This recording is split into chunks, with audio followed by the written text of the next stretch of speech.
মমতা ব্যানার্জি চাকরি চোর। পার্থ যে টাকা তুলেছে তার 80 লাখ টাকা মুখ্যমন্ত্রীর ভাইপো নিয়ে গেছে তার বাড়িতে। প্রমাণিত সত্য। আজকে আপনারা গেছিলেন নবান্ন অভিযান করতে। এই ধাপ্পাবাজ মমতা ব্যানার্জি আর তার চিটিংবাজ পুলিশ কি করলো দেখলেন? গাড়িতে তুললো 20 জনকে, বললো নবান্নতে চলুন, মিটিং করবে মুখ্য সচিব। গাড়ি ঘুরে চলে গেল শিবপুর পুলিশ লাইনে, নবান্নতে যায়নি।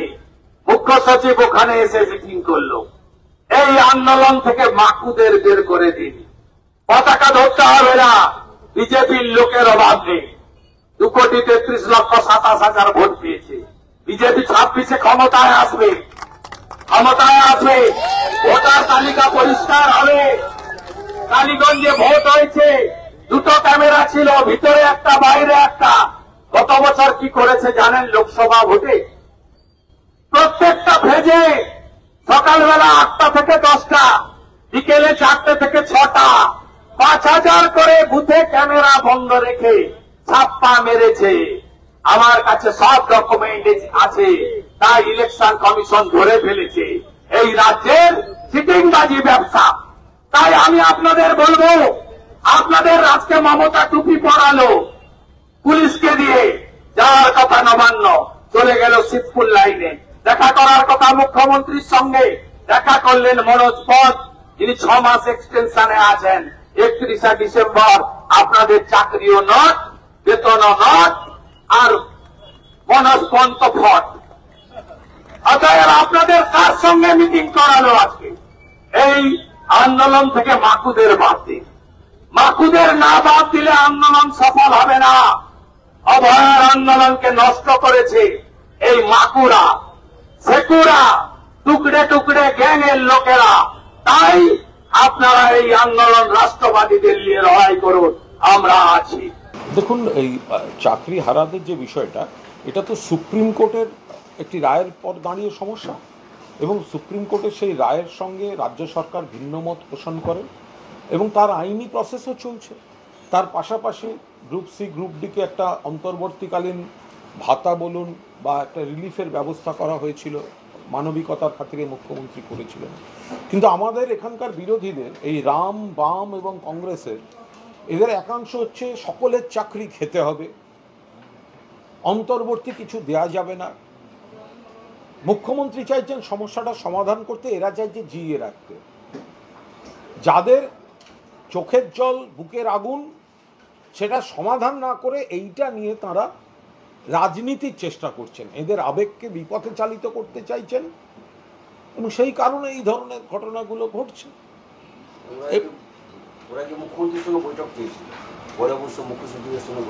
হ্যাঁ, মুখ্য সচিবের সঙ্গে তাদের কথা হয়েছে। এটা তো একটা জটিল আইনি বিষয় হয়ে আছে। ফলে রাজ্য সরকার চাইছে এতে এই আইনি জট কেটে তারা নিশ্চিতভাবে স্কুলে ফিরে যান। ফলে রাজ্য সরকার তাদের মতো করে চেষ্টা করছেন। এখন মুশকিল হচ্ছে, যারা গোটা প্যানেল বাতিল করতে হবে বলে যে সমস্ত আইনজীবীরা এবং কোনো প্রাক্তন বিচারপতি পরে যারা রাজনৈতিক দলে এসে সাংসদ হয়েছেন, যারা চাকরি খাওয়ার রাজনীতিটা করলেন, তাদের কথায় যদি এদের কেউ বিভ্রান্ত হয়ে তাদের রাজনৈতিক হাতিয়ারে পরিণত হন, সেটা দুর্ভাগ্যজনক। আমরা পুরোদস্তুর যোগ্য যারা চাকরি হারা, তাদের পাশে মুখ্যমন্ত্রীও রয়েছেন, রাজ্য সরকার রয়েছে, তৃণমূল কংগ্রেসও রয়েছে। কিন্তু যারা চাকরি খাওয়ার পলিটিক্স করছেন, তারা এদেরকে রাজনৈতিকভাবে ব্যবহার করছেন, সেটা অবাঞ্ছিত।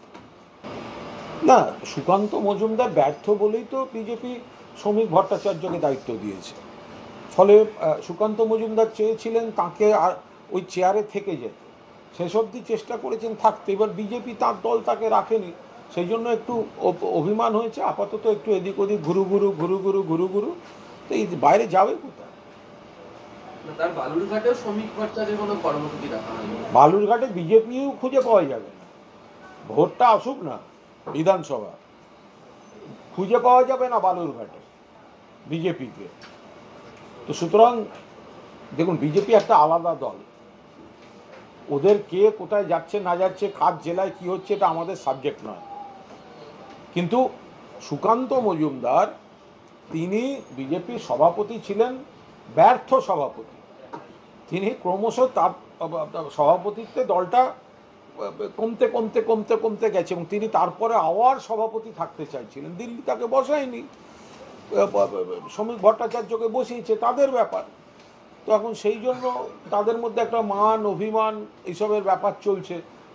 আমি ওর ওখানে যাব না, ও থাকলে আমি যাব না, এখন এই সমস্ত কিছু মান অভিমানের ব্যাপার চলছে। তো ওসব ওদের দল, ওদের যেখানেই থাকুক, দিনের শেষে বিজেপি দলটা মানুষ প্রত্যাখ্যান করছে। দিলীপবাবু ওয়ার্ল্ড কাপ জিতলেন, কারণ ওনাকে সুকান্তবাবু শুভেন্দুবাবুরা আগের বার অমিত শাহের সভায় আসতে দেয়নি। তো দিলীপবাবু আবার ওনাদের ফিরে আসছেন বিজেপির। এটা তো বিজেপির অভ্যন্তরীণ লড়াইতে সুকান্ত মজুমদারকে, শুভেন্দু অধিকারীকে কড়া জবাব দিলেন দিলীপ ঘোষ। ওটা আমাদের দল নয়, আমরা ওদের দলে কে কাকে, কে কোথায় কোন সভায় যাবে সেটা তাদের ব্যাপার।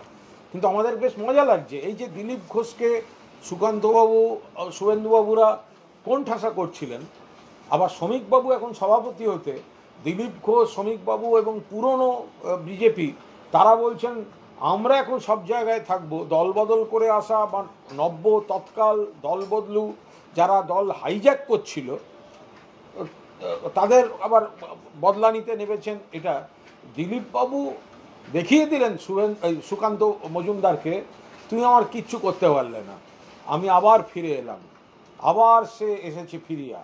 এটা দিলীপবাবু দেখিয়ে দিলেন সুকান্ত মজুমদারকে। এই গোটা কমেডি শোটার সঙ্গে বাংলার রাজনীতি উন্নয়নের কোনো সম্পর্ক নেই।